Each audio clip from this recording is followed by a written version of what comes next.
नमस्ते। नव वर्ष की ढेर सारी शुभकामनाएँ आप सभी को। अब आप सोच रहे होंगे कि नव वर्ष तो बीत चुका, पुनः नव वर्ष की शुभकामनाएँ मैं क्यों दे रहा हूँ?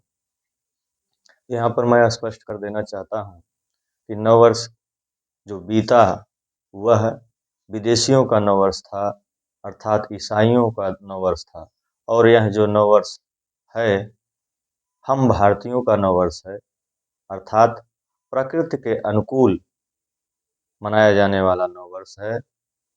दूसरे शब्दों में हम कहें तो ईश्वर के द्वारा प्रदत्त यह नव वर्ष मनाने की विधा है। अब हम नव वर्ष की बात हो रही है तो इसमें दोनों नव वर्ष के तुलनात्मक अध्ययन करेंगे। यह जानने की चेष्टा करेंगे कि कौन सा नव वर्ष वैज्ञानिक तथ्यों पर पूर्ण है और कौन सा अपूर्ण है, यानी कौन सा नव वर्ष वैज्ञानिक है, कौन सा अवैज्ञानिक है। तो उससे पहले हम जानने से पहले हम दोनों कैलेंडर की तुलना करते हैं, अर्थात अगर हम भारतीय कैलेंडर की बात करें, भारतीय कैलेंडर को हम पंचांग भी कहते हैं, तो हमारे यहाँ जो कैलेंडर बने हैं वह खगोलीय घटनाओं के आधार पर बनाए गए हैं और इसका एक वीडियो भी मैंने बनाया भी है। अब कैसे हैं, देखिए हमारे भारतीय मास जितने भी हैं उनका नामकरण नक्षत्रों के आधार पर किया गया है। जैसे जिस मास में जिस नक्षत्र में चंद्रमा पूर्ण होता हो, उस मास का नाम उसी नक्षत्र के नाम पे रखा गया। अर्थात पूर्णिमांत के समय जो नक्षत्र पड़ा उसी नक्षत्र के आधार पर उस मास का नामकरण हुआ। जैसे चैत्र मास का नाम पूर्णिमांत के समय चित्रा नक्षत्र था तो उसका नाम चैत्र रखा गया। वहीं वैशाख की बात करें तो विशाखा नक्षत्र के कारण उसका नामकरण पड़ा। मई ज्येष्ठ की बात करें तो ज्येष्ठा नक्षत्र के आधार पर, और आषाढ़ की बात करें तो आषाढ़ा नक्षत्र के नाम पर। सावन यानी श्रवण की बात करें तो श्रवण नक्षत्र के पर पड़ा। भाद्रपद यानी हम लोग उसको भादो कहते हैं तो भाद्रपद नक्षत्र के नाम पर। अश्विन मास का नामकरण अश्विनी नक्षत्र के नाम पर। कार्तिक मास का नामकरण कृतिका नक्षत्र के नाम पर। मार्गशीर्ष मास का नाम बात करें तो मृगशिरा नक्षत्र पर। पौष की बात करें, पौष मास की बात करें तो पुष्य नक्षत्र के नाम पर। माघ की बात करें तो मघा नक्षत्र पर। फाल्गुन की बात करें तो फाल्गुनी नक्षत्र पर नाम पड़ा। अब आप स्वयं चिंतन करें कि कितना ही खगोलीय घटनाक्रम के आधार पर हमारे पूर्वजों ने कितने शोध करके इस कैलेंडर को दिया। यह इसीलिए मैंने कहा यह प्रकृति के अनुकूल यानी परमात्मा के द्वारा जो ज्ञान हमें दिया गया उसके आधार पर हम नव वर्ष मनाते हैं। अब इस नव वर्ष में आप चिंतन करें कि देखिए चारों तरफ उत्साह, नवीनता, उमंग से भरपूर होता है। सबके घरों में नए नए अनाज आ जाते हैं और लोग उत्साह से आह्लादित होते हैं। पेड़ पौधों में नई नई कोपले आ जाती हैं, चारों तरफ पुष्प से प्रकृति नवीनता से मदमस्त रहती है। वहीं उनकी यानी ईसाइयों यानी विदेशियों की नववर्ष की बात करें तो ना कोई ऋतु परिवर्तन होता है, ना कोई व्यवस्था बदलती है, जैसे का तैसा रहता है उसको वैसे ही मान लिया जाता है। अब आप स्वयं चिंतन करें कि किसके नववर्ष में वैज्ञानिकता है और किसके नववर्ष में वैज्ञानिकता नहीं।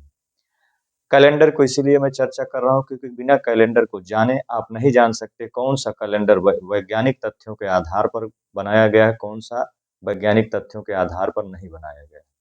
अब वहीं अंग्रेजी कैलेंडर की बात करें तो अंग्रेजी कैलेंडर के महीनों के नाम ईसाई मत को मानने वाले लोग अपने देवी देवता, राजा के नाम पे, त्योहारों के नाम पर और इधर उधर से कुछ शब्द उधार लेकर के बनाए हुए। उदाहरण स्वरूप जैसे जनवरी का नाम रोम के देवता जेनस के आधार पर है।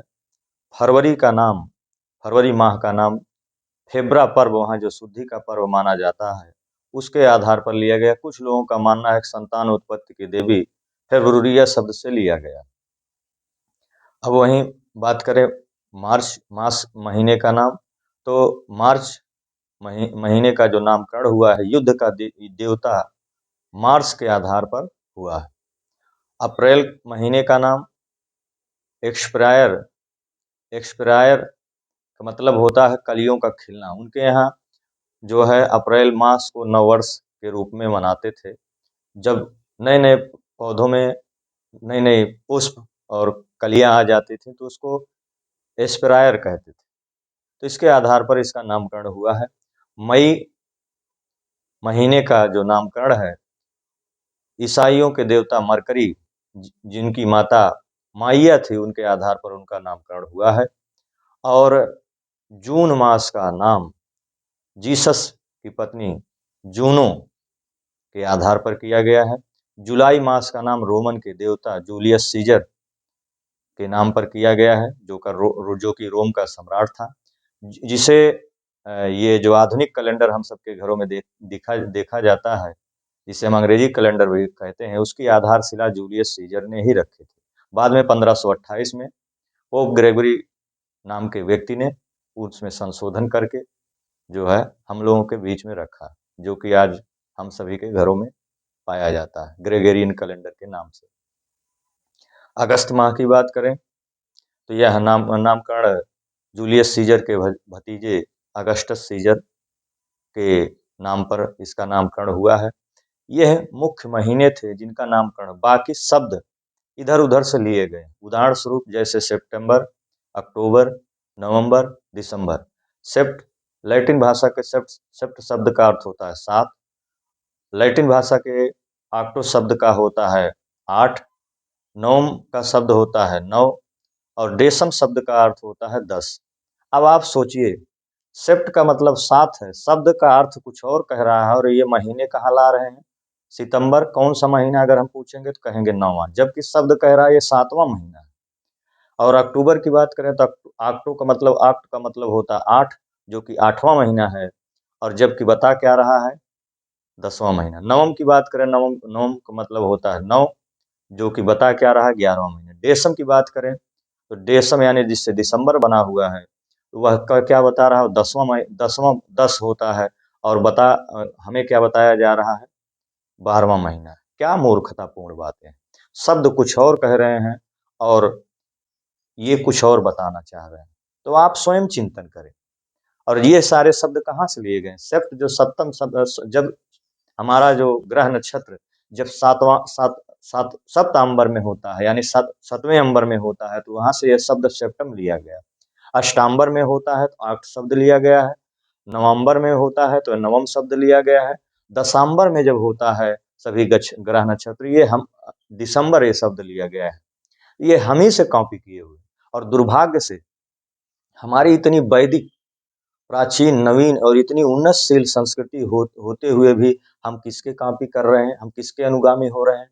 जिनको न शब्द का अर्थ पता है, जिनको न ज्ञान विज्ञान के बारे में पता है, वह उनकी हम नकल कर रहे हैं। तो आप स्वयं चिंतन करें, हम वैज्ञानिक तथ्यों को मान रहे हैं कि अवैज्ञानिक तथ्यों को मान रहे हैं। मेरा यह वीडियो बनाने का उद्देश्य यह भी था कि आप इस नववर्ष को जाने कि यह वैज्ञानिक तथ्यों पर है या अवैज्ञानिक तथ्यों पर है। ऐसा मैं इसलिए कह रहा हूं क्योंकि सृष्टि संबंध के आधार पर हमारा नववर्ष आज 1,96,08,53,123 वर्ष से पूर्ण होकर के 1,96,08,53,124 वर्ष हो जाएगा। यह सृष्टि संबंध के आधार पर यानी सृष्टि कैलेंडर के आधार पर जिसको परमात्मा ने हमें दिया है। तो आप चिंतन करें किसका ज्ञान प्राचीन है, किसका ज्ञान नवीन है, किसका ज्ञान उन्नतशील है, किसका ज्ञान आधुनिक है, किसका ज्ञान प्रगतिशील है। हम उसी के अनुयायी बने।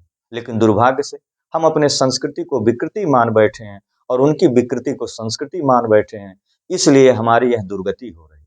तो मेरा आप लोगों से यह निवेदन है कि इस वीडियो को जानें कि नव वर्ष हमें कैसे मनाना चाहिए, क्यों मनाना चाहिए, उसके पीछे की वैज्ञानिकता क्या है, न कि उन अवैज्ञानिक लोगों के जो फूहड़ संस्कृति के मानने वाले लोग हैं उनकी फूहड़ता को हमें धारण करना चाहिए। तो 22 मार्च को नव वर्ष पड़ रहा है, आप सभी लोग ज़्यादा से ज़्यादा मनाएं और अपने भारतीयता होने पर गर्व करें। यह जानकारी यदि आप लोगों को अच्छी लगी तो ज़्यादा से ज़्यादा शेयर करें, सब्सक्राइब करें, लाइक करें। धन्यवाद।